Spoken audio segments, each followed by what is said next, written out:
श्रीमद् भगवद गीता हिंदू धर्म का एक अद्भुत और गहन ग्रंथ है। यह महाभारत के भीष्म पर्व में 700 श्लोकों के रूप में उपस्थित है, जिसमें भगवान श्री कृष्ण ने अर्जुन को जीवन, धर्म, कर्म, भक्ति और योग के विविध पहलुओं पर उपदेश दिया। इस ग्रंथ में जीवन के संघर्षों, समस्याओं और उद्देश्य को समझाने का अद्वितीय तरीका प्रस्तुत किया गया है। आइए हम इस अद्भुत गीता के श्लोकों का गहराई से विश्लेषण करें और इसे जीवन में कैसे लागू किया जा सकता है यह समझें। पहला अध्याय, अर्जुन विषाद योग। महाभारत के युद्ध भूमि कुरुक्षेत्र में जब अर्जुन अपने रिश्तेदारों और गुरुजनों के खिलाफ युद्ध करने के लिए खड़ा होता है तो उसे भय और मानसिक संघर्ष का सामना करना पड़ता है। वह युद्ध में लड़ने में असमर्थ महसूस करता है और अपने धर्म को लेकर संकट में होता है।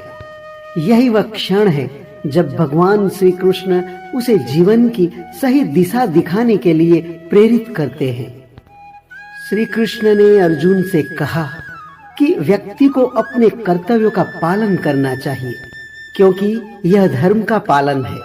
वह कहते हैं, कर्मण्येवाधिकारस्ते मा फलेषु कदाचन। आपको केवल कर्म करने का अधिकार है, फल की चिंता नहीं करनी चाहिए। यह श्लोक हमें सिखाता है कि जीवन में हमारे पास केवल कर्मों को करने का अधिकार है, लेकिन परिणाम पर हमारा कोई नियंत्रण नहीं होता।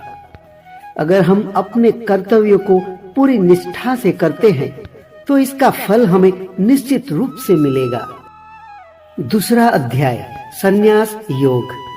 इसमें श्री कृष्ण अर्जुन को कर्मयोग और ज्ञान योग के बारे में बताते हैं। वे उसे समझाते हैं कि आत्मा नष्ट नहीं होती, वह सिर्फ शरीर बदलती है। इस ज्ञान से अर्जुन का भय कम होता है और उसे जीवन के महान उद्देश्य का एहसास होता है।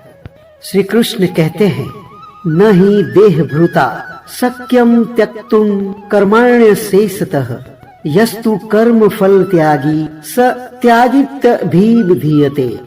जो व्यक्ति कर्म फल का त्याग करता है वही सच्चा त्यागी कहलाता है। यह श्लोक हमें बताता है कि कर्मों का फल हमें भगवान के हाथ में सौंप देना चाहिए और अपने मन और इरादों में शुद्धता बनाए रखनी चाहिए। त्याग का अर्थ केवल भौतिक वस्तुएं छोड़ना नहीं, बल्कि मानसिक रूप से भी त्याग करना आवश्यक है। तीसरा अध्याय, कर्मयोग। श्री कृष्ण ने अर्जुन को कर्मयोग के महत्व के बारे में बताया। उन्होंने कहा कि बिना किसी आत्म संतोष की प्राप्ति के केवल कर्तव्यों का पालन करना ही सही मार्ग है। कर्मण्येवाधिकारस्ते मा फलेषु कदाचन। आपको कर्म करने का अधिकार है, परंतु उसके फल पर आपका कोई अधिकार नहीं है। यह श्लोक हमें सिखाता है कि हमें अपने कर्मों में केवल ईश्वर के लिए कार्य करना चाहिए, न कि व्यक्तिगत इच्छाओं के लिए। जब हम अपने कर्मों को निष्कलंक और शुद्ध उद्देश्य से करते हैं तो हमारा जीवन सार्थक बनता है। चतुर्थ अध्याय, ज्ञान कर्म संन्यास योग। इस अध्याय में श्री कृष्ण ने अर्जुन को बताया कि ज्ञान और कर्म का संगम ही सही जीवन है। जब ज्ञान की प्राप्ति होती है तो व्यक्ति अपने कार्यों के उद्देश्य को समझ पाता है और उसका आत्मनिर्भर होता है। ज्ञानेन तु तद ज्ञानम येषाम नासीत मात्मनः। अर्थात ज्ञान से अज्ञान का नाश होता है। यह श्लोक हमें बताता है कि जब हम अपने जीवन में सही ज्ञान को अपनाते हैं तो अज्ञान की घेराबंदी टूट जाती है। यह हमें आत्मज्ञान की दिशा में अग्रसर करता है, जो हर समस्या का समाधान है। पांचवा अध्याय, कर्म संन्यास योग। इसमें श्री कृष्ण बताते हैं कि कर्म का त्याग करना कठिन है, लेकिन जिस व्यक्ति ने अपने मन और इंद्रियों को नियंत्रित कर लिया है वही सच्चा सन्यासी है। नियतम कुरु कर्म तम यह कर्म फल त्यागी। अर्थात जो व्यक्ति अपने कर्तव्य को त्यागता है वही सच्चा सन्यासी है। यह श्लोक हमें सिखाता है कि किसी भी कार्य को ईश्वर की भक्ति के रूप में करना चाहिए, न कि केवल अपने लाभ के लिए। छठा अध्याय, ध्यान योग। इस अध्याय में श्री कृष्ण ने ध्यान योग के माध्यम से आत्मज्ञान प्राप्त करने की विधि बताई। जब मनुष्य अपने मन और विचारों को शांत कर लेता है तो वह आत्मा की गहरी स्थिति में पहुंच सकता है। योगी युगजित सत्वमात्मन रथेन्द्रिय, अर्थात जो योगी अपने इंद्रियों को नियंत्रित करता है वही सच्चा योगी है।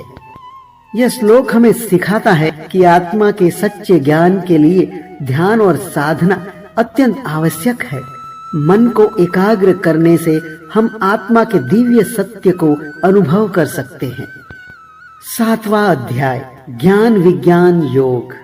यहाँ श्री कृष्ण अर्जुन को यह बताते हैं कि परमात्मा ही सृष्टि का कर्ता है और वह हर जीव में निवास करते हैं।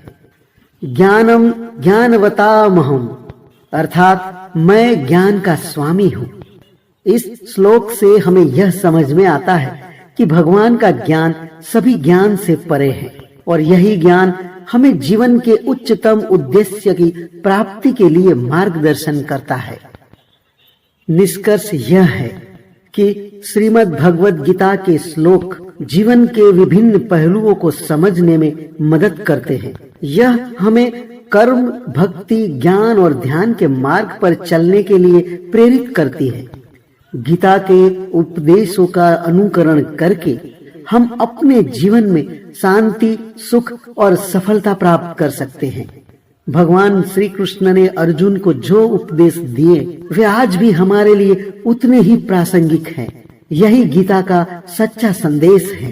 कर्म करते जाओ, फल की चिंता मत करो और हमेशा अपने उद्देश्य को ध्यान में रखकर जीवन जियो। राधे राधे।